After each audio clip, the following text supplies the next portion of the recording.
Lotus TV news में आपका स्वागत है। मैं हूं अरुण गोयल। आइए नजर डालते हैं आज की खास खबर पर।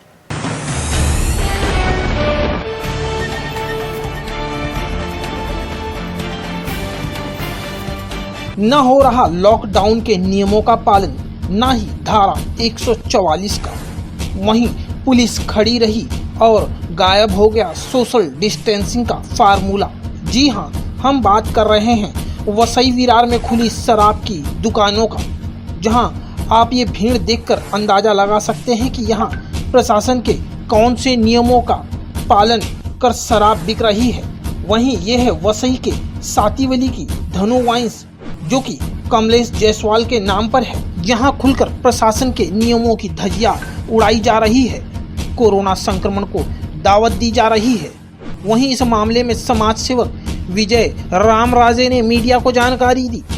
मैं सातोली से विजय रामराजे। विजय भाई, अभी जो प्रशासन के आदेश पर शराब की दुकानें खोल दी गई हैं, मुंबई में 2 दिन बाद बंद कर दी, परंतु पालघर जिले में खुली हुई है, इस बारे में क्या कहेंगे?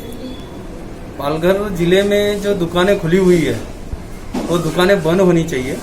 अगर बंद नहीं होती है तो कम से कम जो डिसिप्लिन है, जो उनके लिए कानून बनाया गया है, वो कानून का पालन नहीं हो रहा है और उस वजह से लोगों में समस्या निर्माण होगी।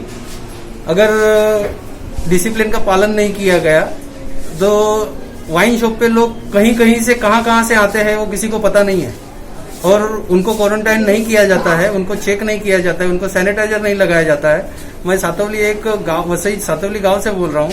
हमारे गाँव में जो वाइन शॉप है रोड पे, वो रोड पे लोग कहाँ से इतनी भीड़ लगी है कि गाँव में उनमें से किसको कोरोना है पता नहीं लगेगा और कोरोना उनको है। और हमारे सातोली गांव में अगर किसी को कोरोना हो जाता है तो वो कोरोना होने का जिम्मेदार कौन? हम किसको जिम्मेदार ठहराए, सरकार को या प्रशासन को? वही देखा गया है कि हर वाइन शॉप की दुकान पर पुलिस खड़ी है, इसके बावजूद भी लॉकडाउन का पालन नहीं हो रहा है, लोग सोशल डिस्टेंसिंग का पालन नहीं कर रहे हैं। ऐसे में क्या कहें? देखिए, यहाँ पे अभी जैसा आपने सवाल किया कि सरकार अपने कायदे कानून अपने लिए कर रही है या लोगों के लिए कर रही है, ये आज तक मालूम ही नहीं पड़ रहा है आम जनता को। दूसरी बात, जो पुलिस वहां पे खड़ी है, पुलिस खड़े होने के बावजूद भी सोशल डिस्टेंसिंग का पालन नहीं हो रहा है। बहुत तकलीफ वाली बात है।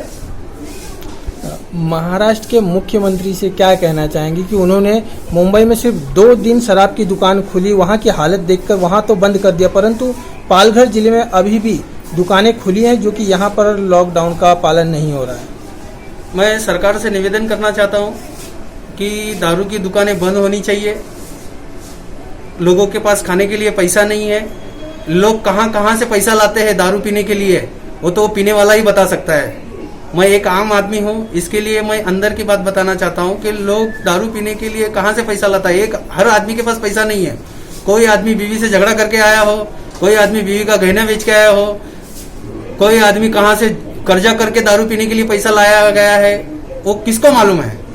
लोगों के पास खाने के लिए पैसा नहीं है और लोग दारू पीने के लिए लाइन में खड़े हैं, तो बड़े शर्म की बात है। मैं माननीय उद्धव ठाकरे जी से निवेदन करता हूं कि महाराष्ट्र में, हमारे पालघर जिले में तो दारू की दुकानें बंद होनी चाहिए, ऐसा मेरा उनसे निवेदन है।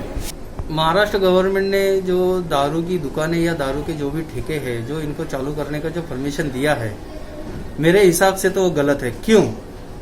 कि सरकार की आर्थिक बाजू मजबूत होगी, ये बात सही है, हम मानते हैं, लेकिन सरकार के पास जो पैसा जाएगा पब्लिक से जाएगा, तो पब्लिक की आर्थिक बाजू कमजोर होगी, तो इसके बारे में सरकार ने ध्यान रखना चाहिए। वहीं ये दृश्य भी देखिए, यह है नाला सुपारा का संतोष भवन की वाइन शॉप, जहां सोशल डिस्टेंसिंग का दूर दूर तक कोई लेना देना नहीं है।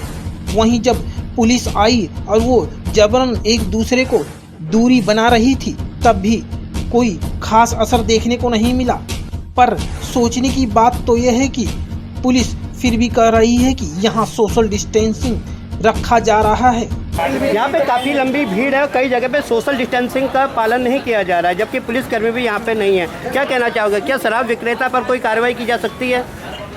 हाँ, कार्रवाई की जा सकती है, लेकिन अभी इधर मेंटेन है पैसा तो अभी हमें 5 मिनट पहले यहाँ से पूरा शूट करते हुए गए, यहाँ पे कोई मेंटेन नहीं था। अब आए हो तो तब थोड़ा बहुत अब यहाँ पे मेंटेन नजर आ रहा है। यहाँ पे 5-6 यूनिफॉर्मधारी सुरक्षा गार्ड भी रखे हैं, वो मेंटेन कर रहे हैं। अगर मेंटेन न किया जाए तो शराब विक्रेता पर कोई कार्रवाई पुलिस प्रशासन के द्वारा की जाएगी? अब की जाएगी ना।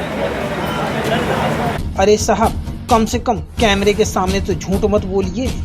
आपको बता दें कि अगर वसई तालुका में ऐसा ही रहा तो यहाँ कोरोना का ग्राफ दिन ब दिन और भी बढ़ता ही जाएगा, क्योंकि मुंबई में इस समय शराबबंदी है तो वहाँ से भी लोग दिल खोलकर यहाँ से शराब लेकर जा रहे हैं। ऐसे में कौन सा मरीज कहाँ से आया पता भी नहीं चलेगा। कोरोना वायरस के चलते जहां देश भर में लॉकडाउन की व्यवस्था की गई थी, वहीं लंबे लॉकडाउन के बाद हाल ही में शराब की दुकानें खुली, किंतु मुंबई में वह शराब की दुकानें अगले ही दिन बंद कर दी गई। लेकिन अगर हम बात करें वसई विरार शहर महानगर पालिका क्षेत्र के अंतर्गत, तो यहाँ पे शराब की दुकानें खुली हुई हैं और कई जगह पे लॉकडाउन का पालन नहीं किया जा रहा है। हालांकि यहाँ पे कई पुलिसकर्मी भी यहाँ पे दिखाई दे रहे हैं जो लोगों से लॉकडाउन का पालन करने की अपील कर रहे हैं, किंतु अब देखना यह होगा कि जो लॉकडाउन का पालन नहीं कर रहे हैं ऐसे शराब विक्रेताओं पर क्या पुलिस प्रशासन के द्वारा कार्रवाई की जाएगी। दूसरी बात, प्रशासन को मिलने वाला शराब का टैक्स कोरोना मरीजों पर इस्तेमाल होगा या शराब की खुली दुकानें